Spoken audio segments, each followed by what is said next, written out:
Hello guys, welcome back to my channel. इस video में मैं love in the moonlight BL series के episode 10 को एक्सप्लेन करूंगी। तो बात करते हैं एपिसोड की। तो एपिसोड की शुरुआत में हम देखते हैं कि पिन काफ़ी सैड मूड लेकर रेस्टोरेंट में बैठी हुई थी और वो ड्रिंक करने ही वाली थी। तभी वहाँ पर राचावादी आ जाती है और पिन से कहती है कि वह उसी वक्त ड्रिंक क्यों कर रही है। और पिन उसे कहती है कि आप भी मेरे लिए काफ़ी ज़्यादा करीबी थी, लेकिन आपने भी सीन के साथ मिलकर मुझे धोखा दिया है और आपने भी मेरी शादी बर्बाद करने में कोई कसर नहीं छोड़ी थी। लेकिन रीचावादी उससे पूछती है कि वो ऐसा कभी भी नहीं चाहती थी, लेकिन सीन और प्रिंस आकिब एक दूसरे से प्यार करते हैं और उसे ऐसा नहीं करना चाहिए। और आखिरी में वही सबसे ज़्यादा हर्ट होगी। लेकिन पिन राचावादी से कहती है कि इस बात से अब कोई भी फर्क नहीं पड़ता, क्योंकि मैं पहले से ही काफ़ी ज़्यादा हर्ट हूँ। मैंने अपनी ज़िंदगी भर जिस पर विश्वास किया था उसी ने मुझे धोखा दे दिया और इससे ज़्यादा दर्द मुझे हो भी नहीं सकता। लेकिन राचावादी उससे कहती है कि अगर प्रिंस आकिब से उससे शादी हो गई तो वह काफ़ी ज़्यादा दुखी रहेगी, क्योंकि प्रिंस आकिब उससे कभी भी सच्चे मन से प्यार नहीं करेगा और वह उससे काफ़ी ज़्यादा नफरत ही करेगा। लेकिन पिन उसे कहती है कि इस बात से कोई भी फर्क नहीं पड़ता और वह प्रिंस आकिब से किसी भी हाल में शादी करके ही रहेगी। और वह गुस्सा होकर वहाँ से चली जाती है। आगे हम देखते हैं कि प्रिंस आकिब के अंकल उसकी पत्नी के साथ एक फोटोग्राफर के पास आ जाते हैं और वह फोटोग्राफर उन्हें बताता है कि उनके फ़ोटो 2-3-4 दिन बाद ही उन्हें मिलेंगे। और यह बात सुनकर दोनों ही काफ़ी ज़्यादा निराश हो जाते हैं और उसके अंकल उस फोटोग्राफर से कहते हैं कि हमें वो फ़ोटो आज ही या फिर कल ही चाहिए। और आगे हमें पता चलता है कि उस दिन वो दोनों वहाँ से नहीं गए थे, बल्कि वहीं पर रुके हुए थे और वह दोनों प्रिंस प्रिंस आकिब और सीन को एक साथ देखते हैं और उन दोनों का फोटोग्राफ भी खींचते हैं। और वही फोटोग्राफ्स निकलवाने के लिए वह फोटोग्राफर के पास आए थे। लेकिन उसके अंकल को फोटोग्राफर कहता है कि पूरे थाईलैंड में मैं ही हूँ जो इतनी जल्दी में फोटोग्राफ्स क्लिक करके आपको दे सकता हूँ। और आगे प्रिंस आकिब के अंकल अपनी पत्नी के पास से काफ़ी ज़्यादा पैसे निकालकर उस फोटोग्राफर को ऑफर करते हैं और उसे कहते हैं कि मुझे किसी भी हाल में कल के फोटोग्राफ्स चाहिए ही चाहिए। और वो फोटोग्राफर भी उससे वादा करता है कि वो कल ही उन्हें सारे फोटोग्राफ्स निकाल के दे देगा, जिससे उसके अंकल काफ़ी ज़्यादा खुश हो जाते हैं, क्योंकि उन्हें पता चल गया था कि अब उनका प्लान पूरी तरीके से सक्सेसफुल हो जाएगा। आगे हम देखते हैं कि होटल क्लब में राचावादी इस बात से काफ़ी ज़्यादा खुश थी कि सीन के दोस्तों ने उसे एक्सेप्ट कर लिया है। और वह सीन से आके कहती है कि वो पिन से मिली थी, जो कि काफ़ी ज़्यादा दुखी लग रही थी और वह उस पर काफ़ी ज़्यादा गुस्सा है। और उसे सीन भी राचावादी से कहता है कि बड़े भाई होने के नाते उसका यह कर्तव्य था कि वह पिन की मदद करेगा और उसका ख्याल रखेगा, लेकिन इसके बजाय उसने उसके फियांसी को ही उससे छीन लिया और उसका गुस्सा होना काफ़ी ज़्यादा जायज़ है। लेकिन वह इसके बारे में कुछ भी नहीं कर सकता। तब राचावादी कहती है कि हम ऐसे ही प्रिंस आकिब और पिन की शादी नहीं होने दे सकते, क्योंकि अगर ऐसा हो गया तो तुम और पिन सबसे ज़्यादा दुखी हो जाओगे। और सीन भी राचावादी से कहता है हमें जल्द ही कुछ ना कुछ प्लान करना ही पड़ेगा। और वह सब डिस्कस करके यह प्लान करते हैं कि शादी के कुछ देर पहले ही वह सीन को प्रिंस आकिब की शादी से भगाने में मदद करेंगे। आगे हम देखते हैं कि रात को प्रिंस आकिब की दादी प्रिंस आकिब और पिन को आशीर्वाद दे रही थी उनकी शादी होने के। और प्रिंस आकिब की दादी उसे और पिन को अपनी ब्लेसिंग्स देती हैं। और जब वह उन दोनों की कलाई पर धागा बांध रही थी तभी वह यह बात नोटिस करती है कि प्रिंस आकिब काफ़ी ज़्यादा इमोशनल था और वह रो रहा था। और उसकी दादी उससे पूछती है कि वह क्यों रो रहा है और प्रिंस आकिब उनसे कहता है कि वह काफ़ी ज़्यादा इमोशनल हो गया है उनकी बातें सुनकर, और वह वहाँ से उठकर चला जाता है। और यह बात प्रिंस आकिब को बिल्कुल भी अच्छी नहीं लगती और बाहर आकर वह प्रिंस आकिब से बातचीत करती हैं और वह प्रिंस आकिब से कहती है कि अगली बार वह ऐसे सबके सामने ना रोए, इसकी वजह से सबको उस पर शक हो जाएगा। लेकिन प्रिंस आकिब उसे फिर से माफ़ी मांगता है और फिर से उन्हें सोचने के लिए कहता है। और वह आगे यह भी कहता है कि वह काफ़ी ज़्यादा सॉरी फील कर रहा है, उसने उसके साथ जो भी किया और वह उसे सच्चाई बताने ही वाला था। और वह आगे यही कहना है कि हमें यह सब नहीं करना चाहिए। लेकिन पिन उसे कहती है कि मेरी ज़िंदगी तुमने और मेरे भाई ने बर्बाद कर दी है। मैंने सोचा था कि जब मेरी शादी होगी तो मैं यहाँ से निकलकर काफ़ी ज़्यादा खुश हो जाऊंगी, लेकिन अब तो वैसा बिल्कुल भी नहीं हो सकता। और अब मेरी शादी तुमसे होनी ही है और यही मेरी ज़िंदगी का एक सच है और मैं इसे पूरा करके ही रहूंगी। और तुम भी यह बात मन में डाल लो। और वह वहाँ से गुस्से से चली जाती है और प्रिंस आकिब को बिल्कुल भी समझ नहीं आता कि आखिर वह अब क्या करे। उसे जबरदस्ती पिन से शादी करनी ही पड़ेगी। और अगली सुबह हम देखते हैं कि पिन और प्रिंस आकिब की शादी की तैयारियां शुरू हो गई हैं और दूसरी तरफ उसकी मंगनी भी शुरू हो गई थी। और मंगनी में काफी ज्यादा सोना सब चढ़ा हुआ देखकर पिन के माता पिता काफी ज्यादा खुश थे। तभी प्रिंस साकिब के पिताजी उससे कहते हैं कि पिन को अंगूठी पहना दो। और प्रिंस साकिब उनके कहने पर पिन को अंगूठी पहना देता है, लेकिन पिन भी यह बात नोटिस करती है कि वह काफी ज्यादा सैड है। और दूसरी तरफ हम देखते हैं कि कामसू सारे गार्ड्स को यह ऑर्डर देता है कि कोई भी इंसान अगर उन्हें सस्पिशियस लगे तो वह उसी वक्त उसे अरेस्ट कर ले। और आगे हम देखते हैं कि राजा भी कामसू से यह बात करता है कि आज रात काफ़ी ज़्यादा इम्पॉर्टेंट है और शादी की सिक्योरिटी में कोई भी गड़बड़ी नहीं होनी चाहिए। शादी होते ही मैं प्रिंस आकिब और पिन को ऑफिस ले जाकर रजिस्ट्रेशन करवाऊंगा ताकि सारी संपत्ति यहाँ पर ट्रांसफ़र कर सकें। और जिसके बाद हम सीधा चियांग मई जाएंगे और वहाँ से यहाँ पर वापस कभी भी नहीं आएंगे। और आगे हम देखते हैं कि नौकरानी राजा के ऑफिस से ट्रांसफ़र करने के डॉक्यूमेंट्स चुरा लेती है और उसे आकर प्रिंस साकिब को दे देती है। और वह पूछता है कि वह यह क्या कर रही हैं और वह उसे बताती है कि आज सुबह ही जब वह सब्जी खरीदने के लिए मार्केट गई थी तो उसे वहां पर सीन मिल गया था और उसी ने उसे यह सब करने को कहा ताकि राजावादी की मदद से वह सारी संपत्ति थाईलैंड ट्रांसफर कर सकेगा और सब कुछ ठीक हो जाएगा। लेकिन आगे नौकरानी प्रिंस आकिब से यह भी कहती है कि अगर यह प्लान फेल हो गया तो आप यहाँ पर बिल्कुल भी मत रुकना और बहुत ही ज़्यादा दूर चले जाना सीन के साथ। लेकिन प्रिंस आकिब उनसे कहता है कि नहीं, मैं मेरे परिवार को कभी भी छोड़कर नहीं जाऊंगा। लेकिन नौकरानी ने प्रिंस आकिब से कहती है कि वह पहले से ही काफ़ी ज़्यादा सफ़र कर चुका है और उसे अपनी ज़िंदगी अपने हिसाब से जीनी चाहिए उसके साथ जिससे वह प्यार करता है, और आपको यहाँ से बहुत दूर चले ही जाना होगा और यही आपके लिए सही होगा। और आगे हम देखते हैं कि कामसुक किसी को भी बिना कार्ड के अंदर नहीं आने देता है और वह सिक्योरिटी गार्ड से भी यही कहता है कि दूसरी तरफ हम देखते हैं कि पिन शादी के लिए तैयार हो चुकी थी और उसके पापा अंदर आकर उसके लिए काफ़ी ज़्यादा खुश थे। लेकिन वह उसे यह भी कहते हैं कि अगर शादी के बाद वह खुश नहीं है तो वह उन्हें बता सकती है। तो दूसरी तरफ हम देखते हैं कि प्रिंस आकिब की संपत्ति ट्रांसफ़र करने के डॉक्यूमेंट्स अपने कोट में ही छुपा लेता है और वह बाहर आकर वह जाने ही वाला था, लेकिन तभी वह अपने डैड को देखता है जो उसके सामने खड़े रहकर उसे देख रहे थे और वह उन्हें देखकर डर जाता है।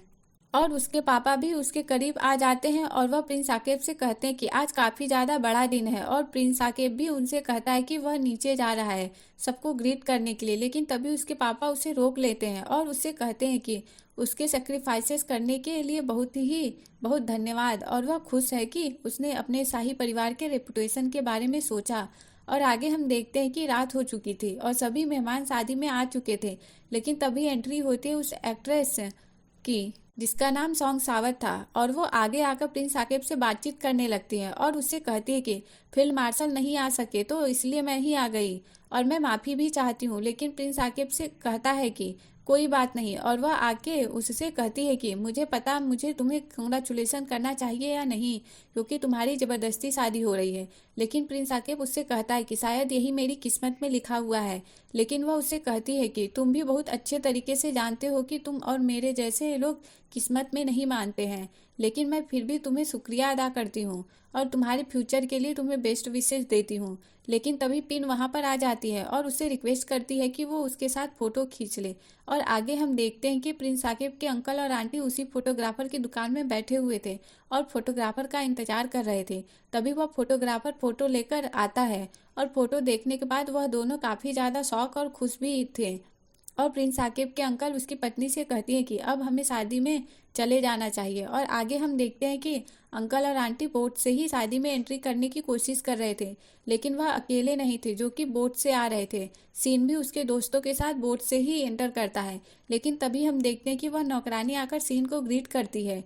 लेकिन तभी उससे कामसू की आवाज़ आती है और वह सभी वहाँ पर छुप जाते हैं। लेकिन वो नौकरानी कामसू से कहती है कि यहाँ सब ठीक है तो वह आगे चला जाए। लेकिन तभी आवाज़ आती है और कामसू को शक होने लगता है और वह नौकरानी से कहता है कि तुम अजीब बिहेव कर रही हो। और वह अपने आदमियों से कहता है कि उसे पकड़ लें और वह सीन और दूसरे दोस्तों के छुपे हुए जगह पर जाने लगता है। लेकिन तभी वहीं पर उसे सीन के अंकल प्रिंस आकिब के अंकल दिखाई देता है जो कि अपनी पत्नी के साथ आया हुआ था और उसे देखकर कामसू का और उसे देखकर कामसू उनका पीछा करने लगता है, लेकिन अंकल उसके चंगुल से भाग जाता है। लेकिन उसके पॉकेट में से एक फोटोग्राफ नीचे गिर जाती है और वह उसे उठा लेता है और यह देखकर शॉक हो जाता है कि वह तस्वीर किसी और की नहीं बल्कि सीन और प्रिंस आकेब की थी। और कामसू उसका पीछा करने लगता है। और आगे हम देखते हैं कि सीन उसके दोस्तों के साथ बाहर आ जाता है और आंटी से कहता है कि यहाँ पर अगर प्रिंस आकिब का अंकल आया हुआ है तो जरूर पार्टी में आज कुछ गड़बड़ होने वाली है। और आगे हम देखते हैं कि कामसू पार्टी में आकर राजा को इशारा करता है और राजा उसे आगे आकर बोलता है कि क्या हुआ। और कामसू उसे सीन और प्रिंस आकिब की फोटोग्राफ दिखाता है, जिसे देखकर राजा को काफ़ी ज़्यादा गुस्सा आता है और उसे के अंकल के बारे में भी बताता है। और वो उसे कहता है कि हमें किसी भी हाल में अंकल को ढूंढना ही पड़ेगा। लेकिन तभी पिन के पिताजी वहां पर आ जाते हैं, लेकिन राजा उनसे कहता है कि वह 2 मिनट उन्हें कामसू से बात करने दे। और राजा को उन दोनों पर ही शक हो जाता है। लेकिन तभी हम देखते हैं कि शिन उसके दोस्तों के साथ पार्टी में एंट्री करता है, लेकिन तभी उनके सामने पिन आ जाती है और वह सीन से पूछती है कि वह यहाँ पर क्या कर रहा है। और आगे पिन सीन से कहती है कि वह यहाँ पर क्या कर रहा है और उसने उसे उसकी शादी में आने से मना किया था। लेकिन सीन के दोस्त पिन से कहते हैं कि वैसे नहीं करें और वैसा ना करे और साकेब को उसके साथ आने दे। और पिन को यह बात जानकर भी काफ़ी ज़्यादा शौक लगता है कि सीन के दोस्त को भी इसके बारे में पता है। और वो उनसे कहती है कि सब सिर्फ अपने बारे में सोचते हैं और पिन के बारे में कोई भी नहीं सोच रहा। लेकिन तभी हम देखते हैं कि सामने से प्रिंस वापस आ जाता है और उसे सीन के करीब आकर उसके साथ आने को बोलता है और वह दोनों वहां से जाने ही वाले थे। लेकिन तभी पिन प्रिंस आकेब का हाथ पकड़ लेती है और उससे कहती है कि वह ऐसा उसके साथ नहीं कर सकता और मदद के लिए जोर जोर से चिल्लाने लगती है। तभी प्रिंस आकेब की दादी वहां पर आ जाती है और सीन और उसके दोस्तों को देखकर बोलती है कि यह सीन है पिन का भाई। और वह सभी लोग दादी को ग्रीट करते हैं, लेकिन दादी उन सबको पार्टी में इनवाइट करती हैं और सीन और पिन सभी दादी के साथ पार्टी में आ जाते हैं। और पिन को भी यह बात बिल्कुल भी अच्छी नहीं लगती। आगे हम देखते हैं कि प्रिंस साकिब के पिताजी उसके अंकल को पूरी बिल्डिंग में सब जगह पर देख रहे थे। और आगे हम देखते हैं कि सीन और प्रिंस साकिब एक साथ एक टेबल पे बैठे हुए थे, लेकिन तभी प्रिंस साकिब के पिताजी बाहर आ जाते हैं और उनकी नज़र सीन पे पड़ती है और सीन डर कर उनके दोस्तों के साथ स्टेज पर आ जाता है। और उसका दोस्त प्रिंस साकिब के लिए एक गाना गाता है और गाना खत्म होने के बाद राजा ऑर्डर करता है कि वह सीन और उसके दोस्त को पकड़ ले और उसके गार्ड आकर सीन और उसके दोस्त को दूर कर देते हैं। और राजा कहता है कि अब शादी का वक्त हो रहा है और दादी भी प्रिंस आकिब और पिन से कहती है कि वह स्टेज पर आ जाए और प्रिंस आकिब पिन के साथ स्टेज पर आ जाती है। लेकिन तभी हम देखते हैं कि उसका अंकल ऊपर ही खिड़की पर खड़ा होता है और सबको जोर से चिल्लाकर कह रहा था कि शादी बिल्कुल ही फेक है और प्रिंस आकिब का एक बहुत ही बड़ा सीक्रेट है जो आज मैं आप सबके सामने लाने वाला हूँ। और प्रिंस आकिब के भी अपने पिताजी से पूछता है कि यह सब क्या हो रहा है और उसका पिताजी उसे बोलता है कि उसके अंकल के पास सीन और उसकी एक फोटोग्राफ है। लेकिन तभी कामसू उसके अंकल को पकड़ने ही वाला था, लेकिन उसका अंकल वो सारे फोटोग्राफ्स हवा में नीचे फेंक देता है और सभी चौंक जाते हैं। लेकिन तभी हम देखते हैं कि सीन का दोस्त और नौकरानी एक साथ मिलकर उस जगह की लाइट को बंद कर देते हैं और सभी डर जाते हैं। और तभी कामसू भी उसके अंकल को पकड़ लेता है और राजा भी आए हुए सभी लोगों से कहता है कि यहाँ पर आग लगी है तो वहाँ से वह सब लोग चले जाएं और सभी डर कर वहाँ से जाने लगते हैं। पीन भी डर जाती है, लेकिन तभी हम देखते हैं कि सीन वहाँ पे जल्दी से आकर प्रिंस साकिब को उसके साथ लेकर जाता है और उन दोनों को जाते हुए देखती है और पिन को काफ़ी ज़्यादा दुख होता है और वह काफ़ी ज़्यादा इमोशनल हो जाती है। लेकिन दूसरी तरफ हम देखते हैं कि पिन का डैड वो फोटोग्राफ नीचे से उठाने ही वाला था, लेकिन तभी प्रिंस साकिब का पिता उसे वह फोटोग्राफ ले लेता है और उससे कहता है कि फोटोग्राफ कुछ भी नहीं है और इस बात को वह इग्नोर करे। लेकिन तभी राजा के आदमी उसके अंकल को उसके सामने लेकर आते हैं, लेकिन राजा उसे गुस्सा हो जाता है और उसे मुक्का मार के बेहोश कर देता है और वहां से चला जाता है। लेकिन तभी उसे एक खबर मिलती है कि प्रिंस साकिब शादी से भाग गया है और वो काफ़ी ज़्यादा उस पर गुस्सा हो जाता है। तो दूसरी तरफ हम देखते हैं कि सीन और प्रिंस साकिब वहाँ से भाग रहे होते हैं और तभी वहाँ पर छुप जाते हैं, लेकिन उन दोनों को वहीं पर सोंगसावत दिख जाती है और प्रिंस साकिब उनसे कहता है कि मुझे इस शादी से भागना ही पड़ेगा, यहाँ पर कोई भी आग नहीं लगी है। और वह एक्ट्रेस सोंगसावत उसे अपने गाड़ी की चाबी दे देती है और उससे कहती है कि मेरी गाड़ी पार्किंग में है, यहाँ से चले जाओ। और वो कहती है कि हम सब दोस्त हैं तो मैं तुम्हारी हेल्प करना चाहती हूँ। और आगे आकर वो प्रिंस आकिब के पिताजी के सामने एक्टिंग करने लगती है कि कोई उसे मारने वाला है। लेकिन तभी उनकी नज़र सीन और प्रिंस आकिब पे पड़ती है और वो काफ़ी ज़्यादा गुस्सा हो जाते हैं और अपने आदमियों को उन दोनों के पीछे जाने को बोलते हैं। और आगे हम देखते हैं कि सीन और प्रिंस आकिब बैठकर वहाँ से जाने ही वाले होते हैं, तभी उसके पिताजी वहाँ पर आ जाते हैं। लेकिन वह उन दोनों को रोक नहीं पाते और वह दोनों ही कार में बैठकर वहाँ से चले जाते हैं। और उसके पिताजी को उन दोनों पर काफ़ी ज़्यादा गुस्सा आता है। आगे हम देखते हैं कि प्रिंस आकिब इनको वह डॉक्यूमेंट दे देता है और कहता है कि मैं कल ही राजावादी की मदद से सारी संपत्ति को ट्रांसफ़र कर लूँगा, जिसके बाद पिताजी को हमारा रिश्ता एक्सेप्ट करना ही पड़ेगा। और यह बात जानकर दोनों ही काफ़ी ज़्यादा खुश हो जाते हैं। लेकिन तभी वो देखते हैं कि एक कार उनके सामने आ जाती है, जिसकी वजह से उन दोनों का एक्सीडेंट हो जाता है और सीन को चोट लग जाती है। और उस कार से नीचे उतरकर प्रिंस आकिब के पिताजी उसे कार से बाहर निकालते हैं। लेकिन प्रिंस आकिब काफ़ी ज़्यादा इमोशनल हो जाता है और अपने पिताजी से वह रिक्वेस्ट करता है कि वह ऐसा ना करे। और वह सीन की तरफ भी देखता है जिसे काफ़ी ज़्यादा चोट आई थी और वह वहीं पर बेहोश हो जाता है। और लव इन द मूनलाइट का 10 एपिसोड यहीं पे ख़त्म हो जाता है। नेक्स्ट एपिसोड के लिए please subscribe my channel and thanks for watching.